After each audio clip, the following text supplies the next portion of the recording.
Hello and welcome to this webinar, Achieving More in Microsoft Teams with Cloudbox. So this is a product demo for anybody who might not be able to make it to Bett or wants to get a bit of a sneak peek before we get to the rearranged Bett dates in March. So we thought we'd have an online event so you can ask questions throughout. So you will see there's a little speech bubble with a question mark on it on your screen. You can press that and you can ask questions at any point through the presentation, and we'll review those at the end. Darren is on the call as well, who's going to be helping to answer those as we go through the demonstration. So I guess I'll just start off by telling you a bit about ourselves and who we are. So on the call today, I've got myself. I'm the director and the Microsoft 365 consultant at Cloud Design Box.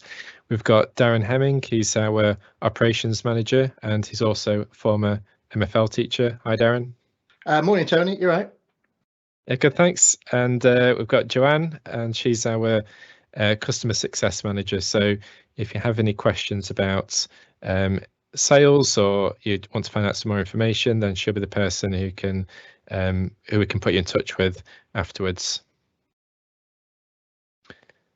So a bit about ourselves. We're a team of education teams and SharePoint experts. We support over 320 schools in the UK and some of them abroad as well. We add extra value onto Microsoft Teams and we work with a wide range of schools. So independent schools, so prep, pre-prep, all through schools, primary schools, secondary schools, colleges, but we specialise particularly in education technology. I've got a quote on the screen here from one of our schools, but you'll find plenty of these on the website. We've got case studies and lots of quotes from customers that we work with, different types of schools, like I say, completely different ranges of schools that we work with across the world. So getting on to our products, and I'll come on to a demonstration shortly. What we do is we try and add value onto what you already get out of the box with Microsoft Teams and SharePoint. So many of you will have switched to either Teams or Google Classroom during the pandemic, and there'll be certain issues that you might have come across, and hopefully our solution will solve hopefully quite a few of those. One of the main benefits that we're providing is saving teacher time. So if you're a teacher and you're teaching lots of different classes every academic year, you may have noticed there is a rollover process at the end of the year. And if you're storing all of your resources in individual class teams, at the end of that year, as a teacher, you've got lots of extra work, you're having to upload resources again. As a head of department, you can't keep track of the quality of those resources because there's resources in lots of different locations, lots of different versions of the same document. So one thing that we provide is a central resource area where you can store resources for courses or subjects, and you can reuse them with all of your classes every single academic year. So hopefully saving teachers a lot of time. They can share resources with each other, they can reuse them, but also as a department leader, you can be confident that the teachers in your departments using the best quality resources. There's also some analytics as well, so you can keep track of how well Teams is being adopted across the school by subject and department. And Tony, I guess everything we're saying for single schools here, that happens even more so for trusts or federations where you want to scale up even further and share more widely. Yeah, definitely. If you're a federation or if you're a MAT, then coming together as a group of schools, you can share those resources not just with your own school, but potentially with across the entire MAT. So again, share best practices, communicate together, work with departments and teachers across different schools in the trust as well. So we also look at improving communication, so creating a SharePoint intranet so you can publish resources to wide audiences across the entire school. And again, at the MAT or the federation level, you could also share those resources across all the staff and all the teachers across all those schools. And just trying to make it a really simple, enjoyable experience and making it easy to use. And the other side of this is making sure that you get the support long term to make sure that we support your strategy in implementing Teams and SharePoint across the whole school and getting it used really well. So we're Microsoft Global Training Partner. We provide some CPD certified courses where teachers can gain their MIE badges as they have those interactive sessions with our instructors and trainers. So we provide that training, but we also help you with that long-term planning. So there's a user needs analysis that people go through, where they group people by ability level, what course you want to put them on, if they're teaching staff, non-teaching staff, and we take you through that whole process. And it's something we reassess with you each year as well. So it's also about saving costs and saving IT time. So automating a lot of this from your school management system. MIS, we work with all UK MISs and many international ones. So it's about automating that and, saving time by making that a really streamlined process. And this is sort of the process that we support schools on. So you may already be partway down this plan, where you start off by communicating your vision to a school. We see this very much as a teacher learning led project. So if you're an IT manager, you want to make sure that you have some digital lead from the teacher learning on board, and you can give them some ownership over this project. So giving some key people ownership over the project will definitely help you in terms of user adoption, getting people on board, giving them some ownership over this over the project. Having a long-term plan and some milestone dates in place. So again, this is a long-term solution. It's not something that is going to necessarily change overnight. It's something that you need to engage staff with. So it might be the case that your plan is to get to that end vision within an academic year. So it might be the case that your first term you have your old file shares read only, and your new system writable, so people can still see the old resources, but they can't edit the old resources. And it's about making sure that staff aren't overwhelmed by changing everything overnight. So making sure you have that clear long-term plan, then eventually you can turn off the old system. So in that time frame as well, you want to make sure that you give staff the training so that they're confident using it. And again, that's something that we could help you with. It's also about making sure that you're flexible in your approach. So when you do train the staff, measure how well it's going and adjust your strategy if you need to. You'll have some teachers who do amazing things already with Teams and SharePoint, and they'll want to run away and do even more amazing things. And other staff who might be quite new to it, and they might need that bit of extra help adopting it. So it's about bringing everybody on that journey with you. So we're going to jump into a demo. So I'm going to start off in SharePoint, and we'll go through the different SharePoint features that we provide, and then we'll jump into Teams and show you that actually everything that we look at today is available in both Teams and SharePoint, so you can access it through both platforms. So if you're already using Teams, maybe used it during the pandemic, all of this is available from within the Teams app itself. You don't have to go to a different website or learn how to access a different site. It's all available from within Teams. We'll look at that shortly as well. So this is the SharePoint homepage for our demo site. This is a demo school called Cloud Academy. And what you can see on here, we've got the school branding and colours across the top. This is a landing page that both staff and students land on. So it's a communication portal where you can publish resources across the entire school. So on here, I've got, a profile web part with my picture. I've got word of the day. I've got news from around the school, and this will be personalised to me. So if I'm a member of staff, I might see some staff news items here. If I'm a student, I won't see those news items. I've got my assignments from Teams. I've got my class Teams on here, some training videos. But the idea is you can edit these pages. We give you that starting point, and as you decide how it's going to be used in the school, you might decide to change these pages, and you can do that really quickly and easily, pressing the edit button and editing these pages. SharePoint now is very intuitive in terms of editing it. So if you've ever edited, WordPress sites or anything like that before, it's very familiar. Across the top, we've got the school logo and the school colours. We've got the mega menu, and this gives me access to see all the sites and teams that I have access to in the school. So it's personalised for the individual. So I've got communication sites. These are sites where, again, I can publish those resources to wide audiences. It might be things like a library site where you might delegate access to the library team. They can come in, they can update it. They might have pictures of, you know, who they are, books of the week, countdown to World Book Day. Again, it just depends. Whatever content you want to add to these pages, you can do that really quickly and easily. But most staff or most students would just have read access to that page. They can see it, but they can't edit it. So it's a bit like your own internal website. You might also have a more of a document-focused communication portal. So something like the staff site, where I can publish resources like policies, handbooks, a daily or weekly staff briefing or lunch rota.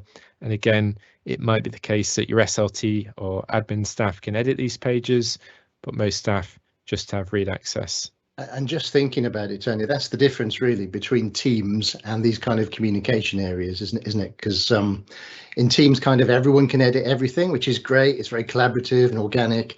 You know, anybody can post anything they want to in that space. They can all edit documents. Whereas these communication areas like the school home, the staff home, the human resources department home, the library home, those are a little bit more tied down, so that only certain people can edit, and for most people it's a read-only experience. So that protects your content. It gives you a bit of governance over the content that's communicated out there to your school.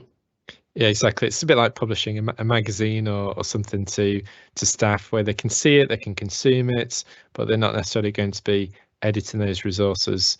You wouldn't put your policy documents inside a team because everybody then could edit that policy. So it's about having much more control over the publishing of those resources. And actually policies is a good example, because inside here, just quickly out of the box, I've added a column to this policy library. I've added a time and date column, called it expiry date, and we've color coded it. You can do that in seconds, you know, out of the box. And I can quickly see which policies have expired, which ones need reviewing, and which ones are okay. And I can even set up a quick email reminder, again, out of the box, to send me an email a few days before those policies expire. So a simple business process that you might have in school, which is quite time consuming, you know, regular check that you do, can all be automated really quickly and easily.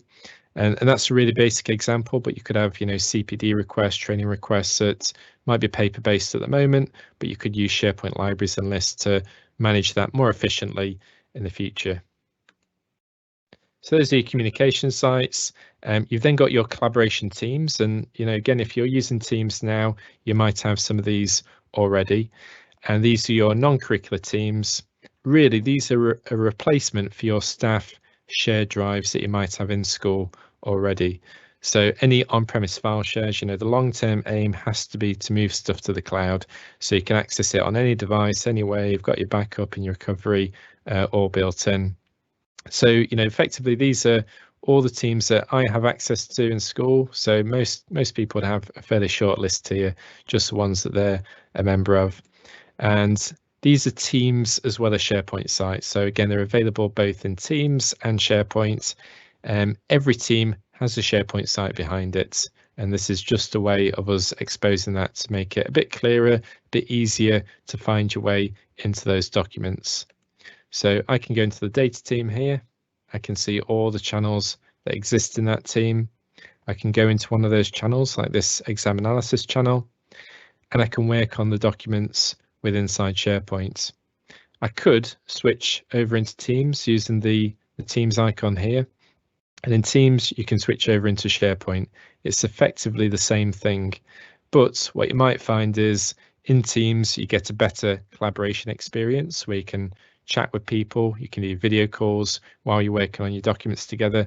In SharePoint, you get a better document management experience. So you get things in here like your version control, where you can go back to up to 500 versions of every document. You can go back in time and restore a document if you needed to. There's a recycle bin, so you can restore documents that were deleted, and you can recover those up to 93 days after they've been deleted. So there's pros and cons to both approaches. You might find some teaching staff are really confident using Teams. They'll go through Teams to access all these resources. Other staff might be a bit more confident using a traditional website-based navigation like SharePoint. And for some people, this is a bit easier to navigate around and find access to those documents. So, there's pros and cons to both. It doesn't really matter, really. These documents are all stored inside SharePoint, inside Teams, and you can access them via any platform. And when it comes to your teaching resources, so you'll have your class teams. These get created every academic year for every class that exists in the school. So a typical secondary school might have 1,200 of these class teams every academic year. And one of the problems we've seen teachers come across is if you're for example, an English teacher, you teach lots of different English classes every academic year. That means you're uploading resources, for example, 3 times every academic year. So you've got 3 versions of those resources every single year. Nobody knows which is the latest version, which version the department should be using as a whole. So, it becomes extra work for the teacher and for the department leaders.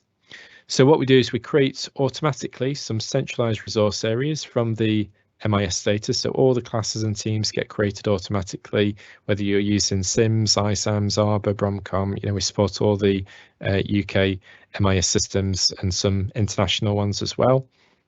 So if any English classes exist at all, we'll create a centralized long-term English subject resource area, and that's there forever rather than just for that academic year.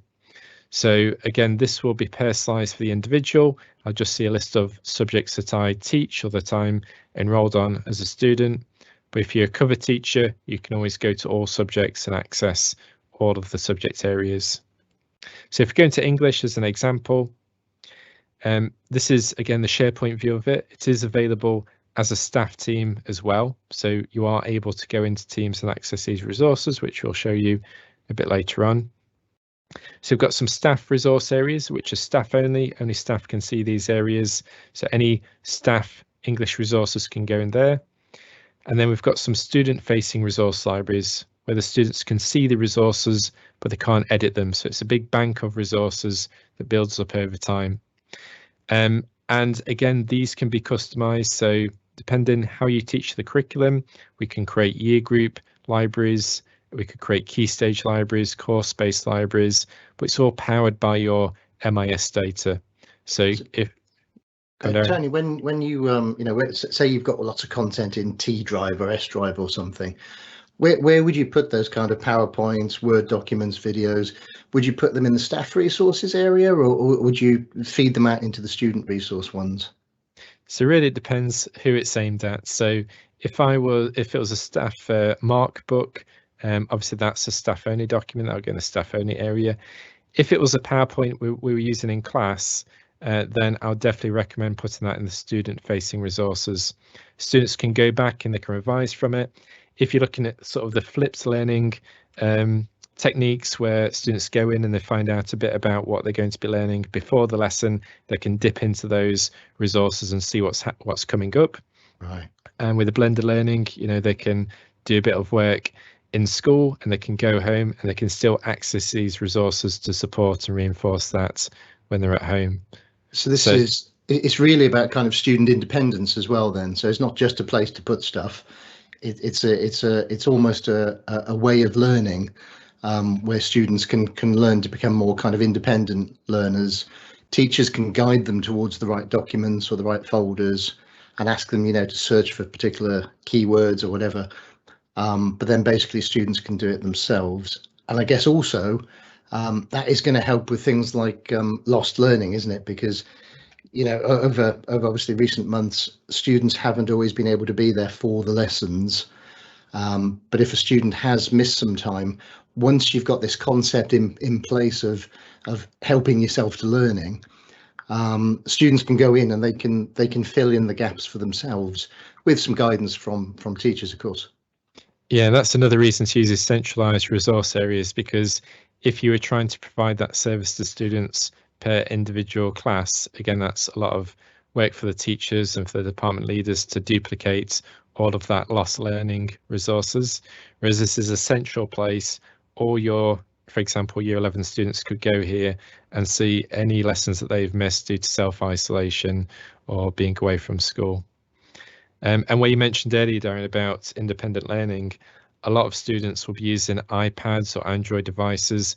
They're not all going to be used to going into these resource libraries. So I can go into one of these libraries here. I can go into, of Mice and Men through the traditional folder structure and find a resource.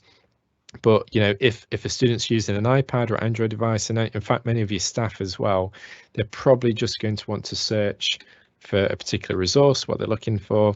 And search inside SharePoint is really powerful.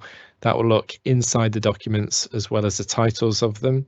So I could search for Mice and Men, I could search for, World War resources, and it'll look inside those documents and find those keywords, bring them back to me.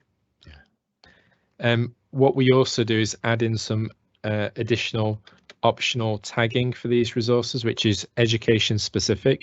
So you can see some key stage tags down the side there. So I could look for Of Mice and Men key stage 4 resources, again drill down into those resources. It could be an AQA exam board resource, and again that would filter my search results based on those keywords. So search is really good anyway, but you can improve on it, and if staff and students are using iPads or Android phones, then they can also use that search to drill down into those documents and find them.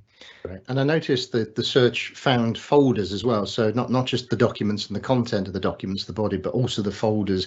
So if you are organizing things into folders, and it's absolutely fine to do that in SharePoint, to put folders inside folders, just like you normally would on Windows, then a teacher could potentially say, right, I think you missed a bit of work on this topic, Simon. So if you just go into the English site and do a search for Of Mice and Men, have a look in that folder, just work your way through the documents and see what you missed, and then come back to me if there's anything you get stuck on.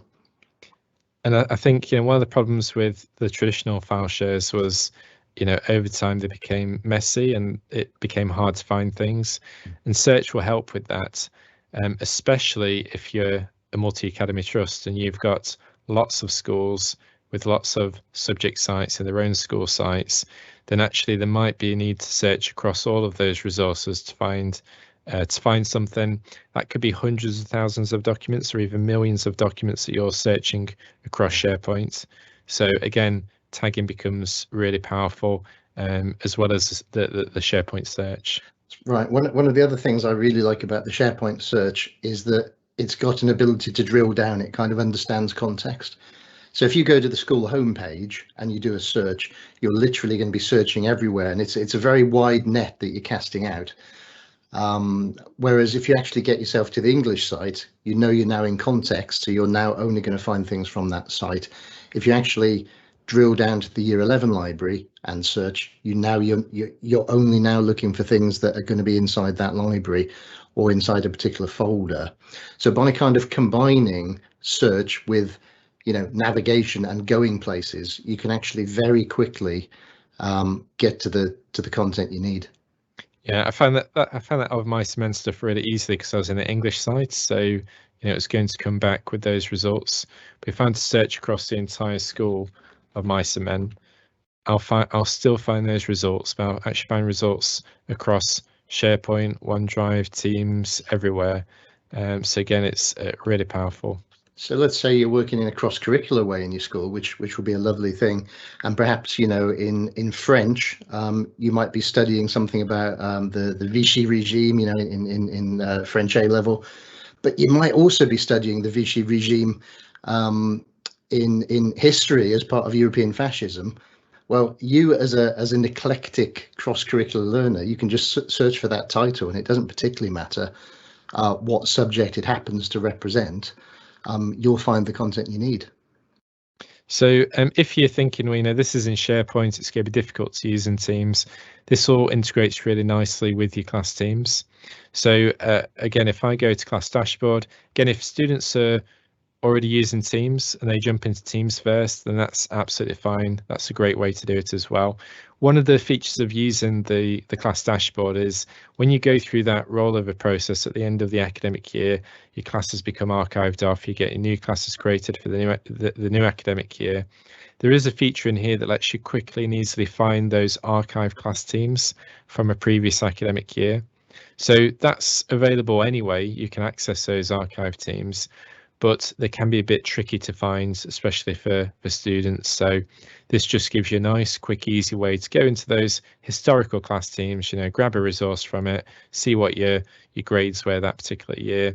So again, it provides that extra way of getting into those previous class teams and just grabbing resources from them. So I can click one of these class teams that I'm a teacher of. I can see all the students in here, pictures from the MIS, and I can just jump straight into that class team, straight into a particular area within that class team. So this will open up Microsoft Teams, and it'll go straight into a Year 11 English Set 3 class. So again, if you're a secondary school, you might have, you might have 1,200 of these class teams created every academic year, and those will get updated automatically from the MIS. So a few connectivity issues here. That's what happens if you use all your bandwidth doing a webinar. Teams within Teams. So of course you can use the desktop app as well. We're showing it within the web app just because we're doing a Teams live event using the desktop app, but you can do all of this from the web interfaces, from the desktop interface as well. So this is a Year 11 English Set 3 class, and I've got all the features of Teams, which I won't go through in detail because I'm assuming everybody, since the pandemic, everybody has had a go with Teams and you're used to using class teams already. You may also have your class teams created by a third party like Salamandersoft, and that's absolutely fine. As long as you're using School Data Sync, we can plug into that data and add all these extras to it as well. So inside class teams, I'll just show you some of the extras that we add on top, hopefully to give you a bit of extra value. So inside every single English class team, every single academic year, we automatically add on a tab to those centralized resources. And if I go into here, if I go into student resources, Year 11, you'll see that these are exactly the same resources that we just saw inside SharePoint, but they're available inside every single English class team for both staff and for students. So you don't actually have to leave your class team to access those central resources. They're all available here automatically without even having to go to SharePoint. And that space is read-only for students still, isn't it? Even though it's in a team, in a class team, because the subject area is read-only to students, this view is read-only to students as well. Yeah, and you might have your your differentiation in that particular class where you do need to make changes to these resources specific to that group, and you can still do that. You can copy one of these files into your Files tab and use it with the class, but the idea is the master copy of it, that copy that the head of department signed off, is in that central resource area, so it's in one place, it's one version of the truth. Yeah, well, one of the questions we are asked is, but what if I need to take this document and I need to customize it or differentiate it for this particular teaching set? There might be a particularly gifted set, so you need to extend that document, or they might need a bit more help getting into that work, so you kind of put some preamble at the start of that document. You can certainly do that, as you say. You can take a copy of that document, put that in the class team, use it with that year group. But what I would then say is, if that's a successful document, if you've now made a differentiated version of that resource, don't just keep it to yourself, put it back in the pot, so that when your colleagues in your department and your head of department looks at that list of resources you've got in the subject area, they'll see two documents, maybe one kind of core level and another one that's kind of an advanced or gifted level, or whatever you call it.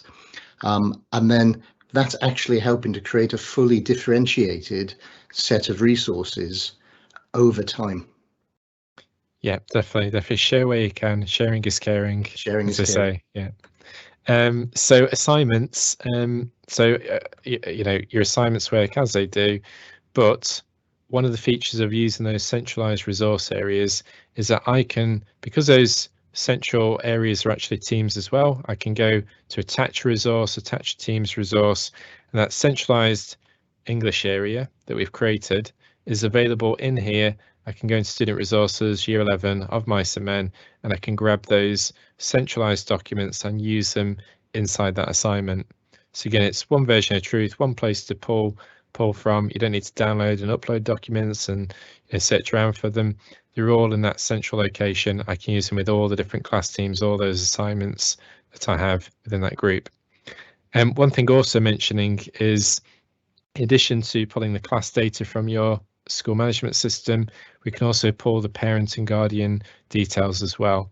So what Microsoft have available is a weekly email digest for the parents and guardians that gets sent once a week, where they get an update of what assignments have been set for their child, if they've completed it on time or not, if it's late, and what's coming up next week. So it just helps keeps parents and guardians in the loop. There's also a new Parents app coming out very shortly, I think a couple of months from Microsoft, and that will allow parents to initiate communication with those parents. So again, it's really important to use school data sync and sync parent and guardian details as well as your class data. Everything works better with school data sync, doesn't it? Really, so many different features that you would lose if you weren't making your classes or setting up school data sync. You know, if you have a school who say, you know, that weekly digest isn't enough, you know, their parents need more regular access. They need to be able to see what homework's been set every day, you know, to make sure that their children are doing it. Is there some other alternative available potentially to schools? Yeah, so we work with a partner called Haldor, and they have a parent app that does just that. So the parent can log in and see the information live rather than wait for that weekly email digest. So there are other options out there. They're not built into Teams, but there are third parties that add those extra features as well that, again, we can refer you to if that's something that you need. So, you know, inside your class team, you have got assignments for anything that is assessed. You know, ideally do it through assignments. You've got Class Notebook, which is great for written work. But what you might find is if you're if you're a media teacher, or you've got files that you want the students to complete and return to you, it's very difficult to do that out of the box. You know, student could put it in OneDrive, click the share button, type in the teacher's name, but all of a sudden that gets really complex to do in a class full of 30 students. So what we've done is we've added under the Files tab a student work folder, and every student gets their own folder. The teacher can see everybody's, but the student can only see their own. And inside this folder, it's just an area where the teacher and the student can see and edit documents.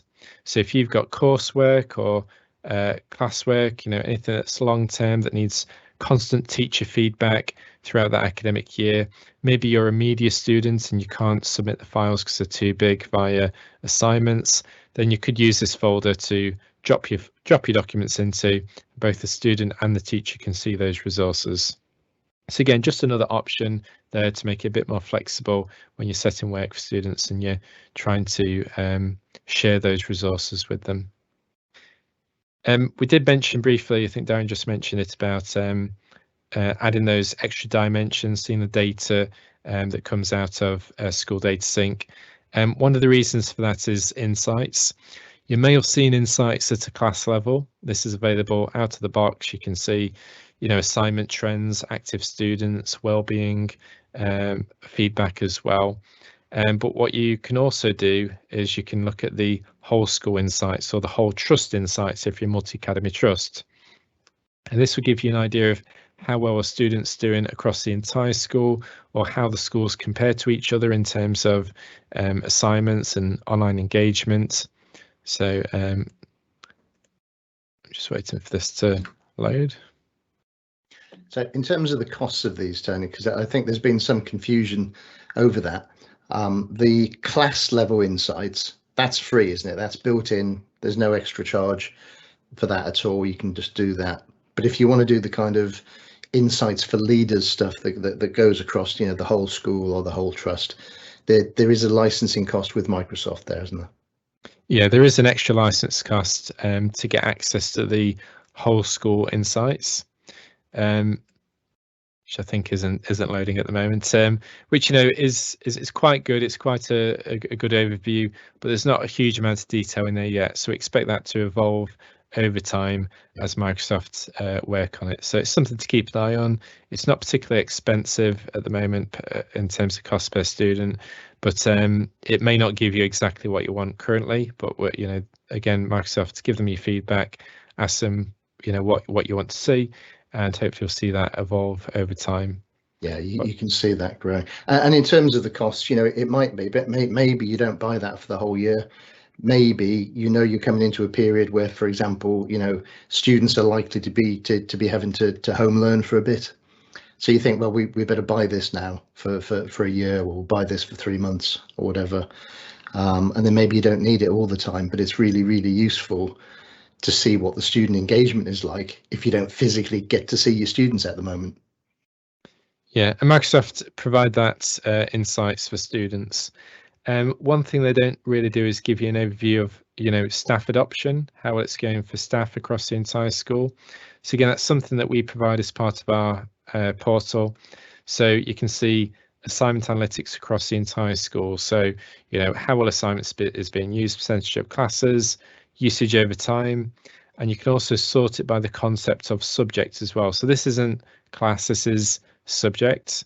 So I can see maybe English are adopting it really well, but maybe the music department's not doing as well. So maybe I can focus my CPD time at those particular members of staff. So again, it should give you that overview of how well it's been adopted across the school, where you need to focus your training and your resources in terms of getting everybody up to speed.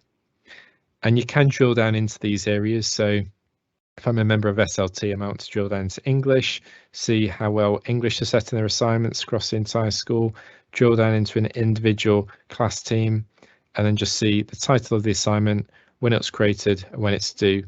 Because again, another question we get from teachers historically was, I'm head of English, can you add me into every single English class team? Now, if you use those centralized resource areas, then you know that the quality of resource is good because everybody's using the same bank of resources. You know that teachers are setting work because you can see it at a high level in these analytics without having to micromanage each individual class team. So ideally, you don't want to be inside every single English class team because you get thousands of notifications. You can't focus on your own students and their progress. But hopefully with these tools, you don't need to go into each individual class team. Now, if you did need to observe a lesson, or maybe a teacher's off self-isolating, we do offer a flexible cover manager. Ideally, you change it in your MIS and you let it sync up, but we know that's not always possible, especially for temporary cover. So inside here, you could delegate access to this tool to your cover manager. I can select a teacher. I can pick a class for them to be injected into, and I could teachers off self-isolating for 10 or 5 days, however many it is now, and I can set them to be in there for so many days, click save. They'll instantly add that teacher into that class team and then automatically remove them later down the line and on that particular date. So again, it gives you that bit of extra flexibility. You don't have to go back into your MIS to update that. You can do that from within the cover manager. There's also a site creation tool in here as well. So in terms of that SharePoint site that you saw earlier, again, you could delegate access to somebody in the school to manage new non-curricular teams and communication sites. And inside here, you've just got a simple form that you fill in, training team. You can add it to one of the mega menus. So I could add this to the collaboration space, add in your owners and members, click save, and that will create the team, but it'll create it with best practices. So it will create the team as a private team, so you don't get data breaches in the future by people accidentally creating public facing teams. You'll create it with the right naming conventions. You'll add the permissions into the menu. You'll add the web parts to the page. So it just gives you a really good starting point and make sure that everything's consistent. You're still probably going to want an internal process to decide if they actually need a new team or if one already exists. Because again, another problem you might have in school is if all teachers can create teams, you get duplicate teams, you get teams, too many teams. So it's still worth putting in place a process in school. Maybe teachers fill in a request form that goes to your, digital learning or digital lead. They can then say, there's already a team for that, I'll add you into it. Or actually, we'll create a new team and they can use this tool to create that team. But crucially, this idea of delegation, Tony, it doesn't have to be the IT person that does it, because traditionally you've got to go track down the IT person and say, oh, I need a team for this, can you make it? Whereas now you can take anybody, you can take an admin person, could be a senior leader, and they can just spin up these teams themselves without having to go find an IT person to help them. Yeah, you don't need to make somebody a global admin or a Teams admin, SharePoint admin, which probably gives them too many rights. You can just delegate them access just to this tool. And just for one school in the tenant as well. So if you've got multiple schools in your tenants, you could delegate them to one or more schools. Again, gives you that bit of granularity that you just don't get using the out-of-the-box tools. I will show you very quickly the other different types of teams that we create. So we create an all staff and an all teacher team. We create the class teams. Again, you'll have lots and lots of those get created each academic year. But then there's also the subject teams as well. So again, if you're a subject teacher of English, then you'll get added into this English team. This is a staff only area where you can chat and you can collaborate, but also you can still access those centralized resources that we saw earlier inside SharePoint, inside the class teams. This of My Cement folder is exactly the same place we just saw earlier. So those resources, they're turning up everywhere, aren't they? They're in that subject site, which looks like a website and is pretty for the students. They're in here for staff to go and edit those and access them as well. And you can get to those from the actual class teams, which are connected back into these spaces for the subjects. Yeah, and it's not a copy of the resources, it is the actual live resource. So again, it's just that one version of the truth and using it in lots of different places. So it'll save you on space long term as well. We can also create departmental teams which span across subjects, and this could be per school or it could be across all your science teachers across the entire trust.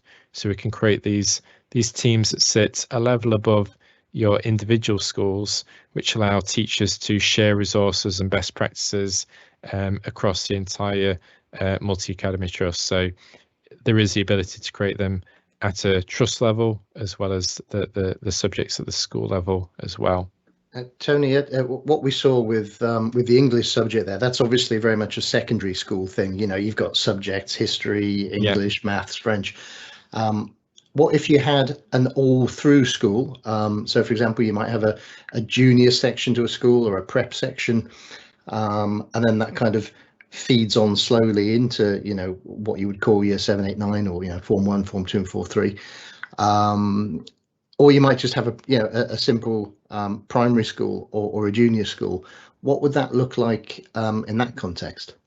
So you can have as many schools as you need inside a tenant. So this is Cloud Academy, one of the secondary schools, but I might also have a primary school in here. Again, they could have their own site, their own branding, their own colours, their own content on there, which could differ from the secondary school. And again, the same sort of setup in terms of I've got my communication sites where I can publish resources to staff and students. Collaboration spaces, this will probably mainly be staff areas. And then my classes and my long-term resources, which for primary schools, it might be year group based, especially if you're a small primary school rather than subject based. So it's a very similar concept. So in the secondary school kind of area, you'd have an English subject, and in there you'd have basically you'd have folders for year 7, year 8, year 9, and that's how that's broken down. But in a primary context, you'd have year 6. And then basically you'd just be able to create topic folders inside that space for different things: India, rivers, Egypt, all that kind of stuff. Exactly, yeah. And similar for the college sort of setup. So further education, maybe sixth form college, any courses that you put on, that again, they can have their own branding, their own logos, but they might have courses rather than subjects or year groups, where again, you can centralize those resources in one place. One thing I will mention is that everything that you see there inside SharePoint, if you've already got people who are adopting Teams already, then what we do is we put in an app inside Teams. So this icon here that says Intranet, and that gives you the SharePoint Intranet, but from within Teams itself, including the desktop app. So you don't need to learn to go open up a web browser, go to a different URL. We can just inject that app into everybody's Teams, and they can access all those resources from within Teams itself without even having to think about going to SharePoint or even knowing what SharePoint is. It's just available with inside Teams. Because that can be a barrier, can't it? If you've got an intranet, you could have the most wonderful, beautiful intranet, and then you've got folks trying to type in the URL of that intranet and they never quite get there. But if you just put that intranet inside Teams in a button, then basically people just need to open Teams and boom, they're there. Or they just need to go to, teams.microsoft.com in the browser and boom, they're there. And there's their intranet too. Yeah, it's always been one of those adoption barriers. You can always add a link to your website, or you could make it your homepage when people open up the browser. But because Teams has got a lot of engagement recently, and people go into it every day to chat and to talk to their colleagues, then it's a great place to put that link and make it available. I will quickly just show you a multi-academy trust site. So where you might have your individual school sites. You might also have an area for your entire trust where you might have your central services, your catering, your IT services at a central level.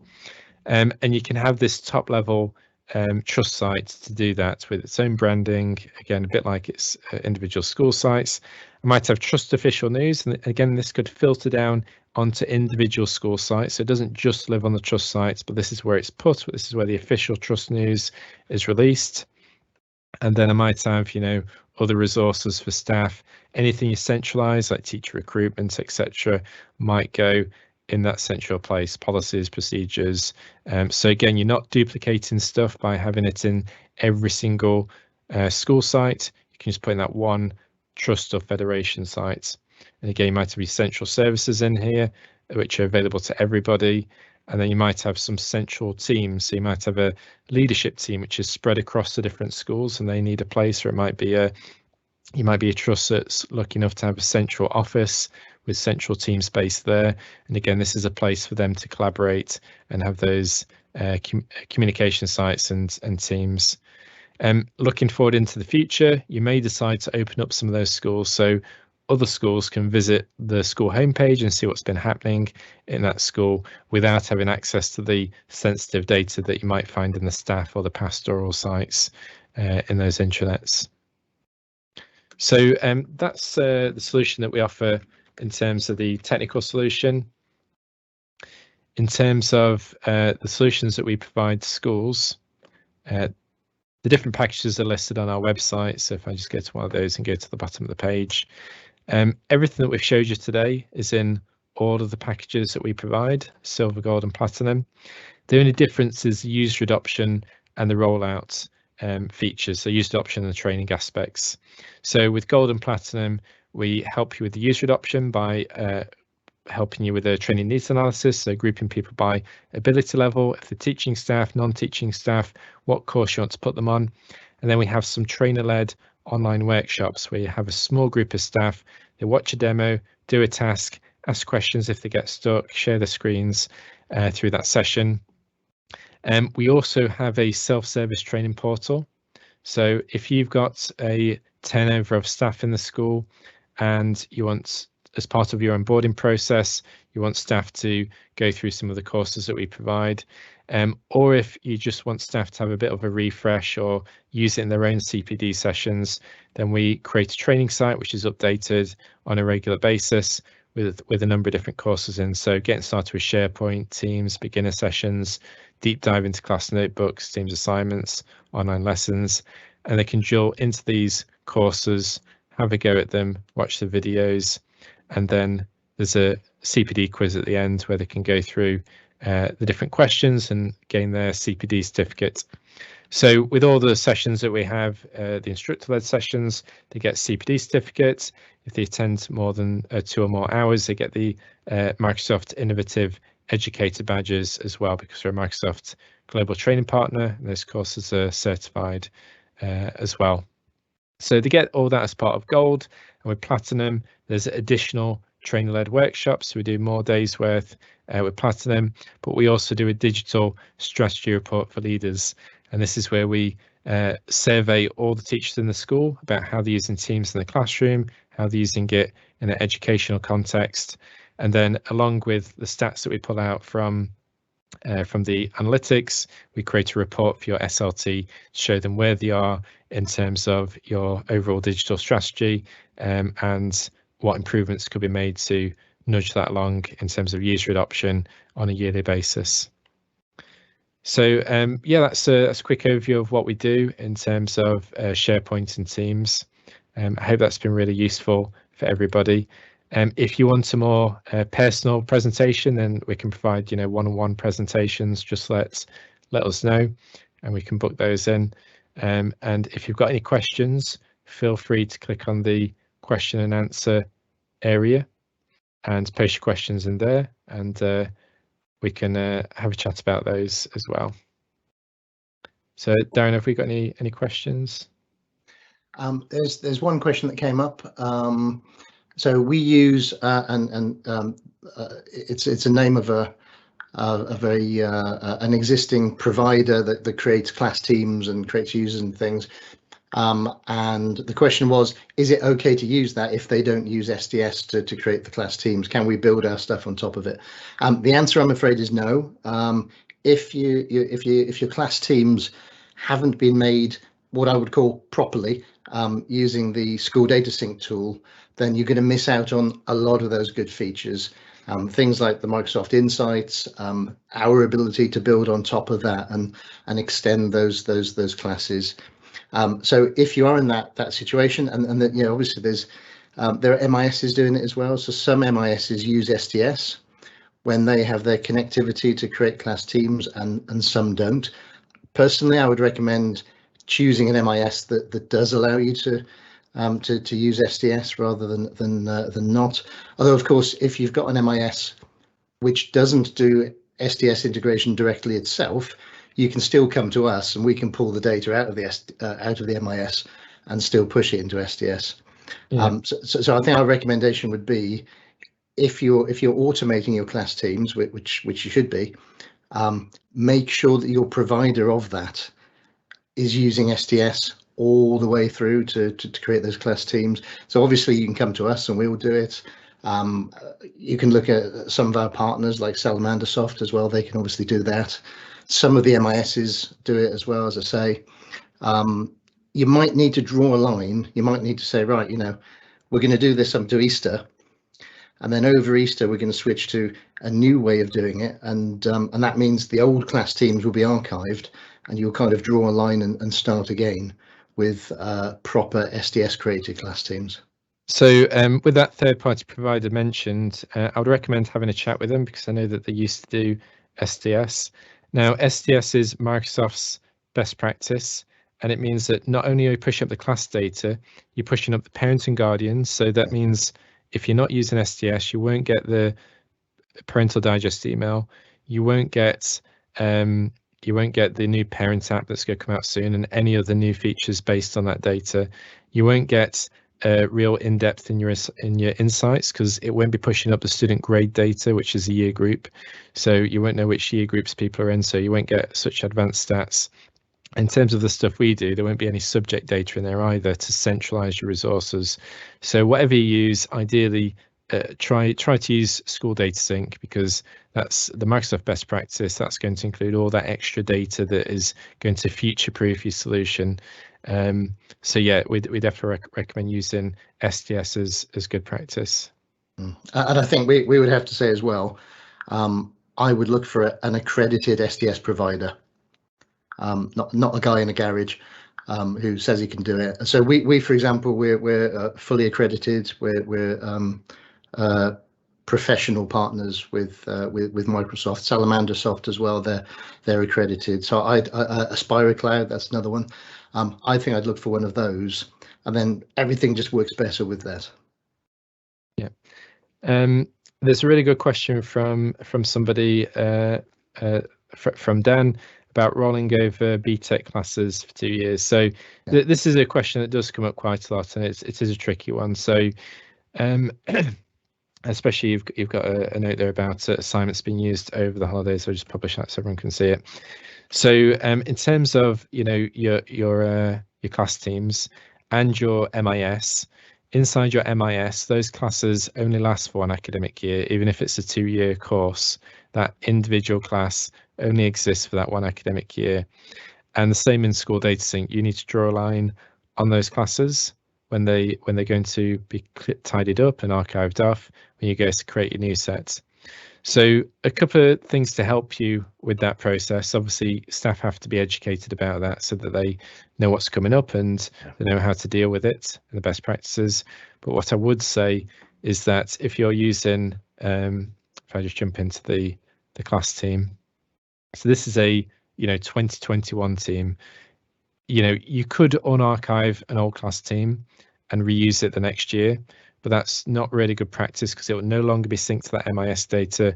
The students will see 2 copies of the same class. It'll get really messy. Ideally, your teaching resources, they're in that central location, so they're always going to be available every year. Your class notebook and your assignments, they still exist in the archive class team. It's just they become read-only, frozen in that state in time. It's a bit like if you have an exercise book and you're writing in it in year 10, and then at the end of the year, in year 11, your teacher gives you a new exercise book to write in. You can still go in your backpack and look at the old exercise book and see what you did and see your assignments and what you did and your grades, but you're writing in your new exercise book. That is the best way to describe it in the way that it works. Now, I know that you mentioned that students might have an assignment over the holidays. So that's a good question. You don't want the team to become archived during that assignment. What you might want to do is have your teams created nice and early and set that assignment in the new class team.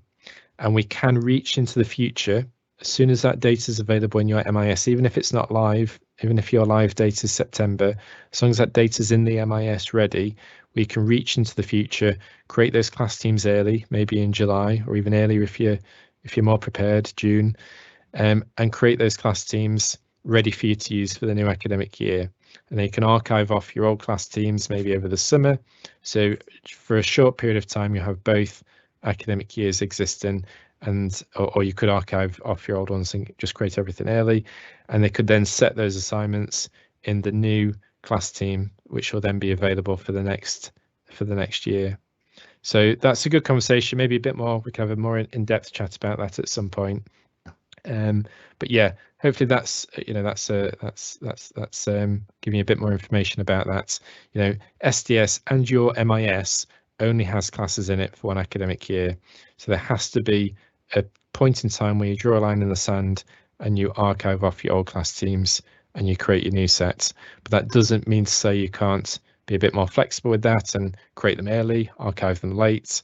Those options are available.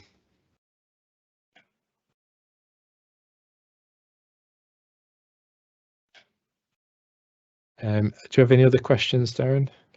I think that's it. I think that's it for now. So last chance saloon, if you just want to pop some questions in, we'll give it another minute or so. What quite often happens, of course, is folks watch the webinar and they have a good think about it. They'll be sitting in the bath tonight and they'll think, oh, I've got a question. That's absolutely fine. Just come back to us, get in touch with Joanne, and we can answer any questions that you've got. So our contact details are on the screen now. So there's our website you can go to. You can fill in the contact form on there. There's the info email address that will come through to Joanne, and she can get in touch with you. There's also the phone number as well if you want to have a chat with us. You can give us a call. We can arrange a meeting or a demo. If you do have your phone with you, you can turn on your camera, point it at those QR codes, and it will link you straight to our Twitter page. Lots of useful information on there that we push out. Our newsletter will inform you of some of the updates coming out, what's new with Microsoft Teams and education. So even if you don't have our product, that's a great newsletter to sign up for. Our YouTube channel, again, free guides, tips, just general team stuff, again, really useful for everybody. And our Facebook group, which is a private group for educators using Teams for blended learning. So again, you can, it's a bit more of a community, that page, where you can share best practices and get in contact with other teachers. So I think that's all the questions for today. Thanks, Darren, for joining us today, and thank you, Joanne. No worries. And like I say, contact details are on the screen, and yeah, we'll look forward to talking to some of you very soon. Cheers, Tony.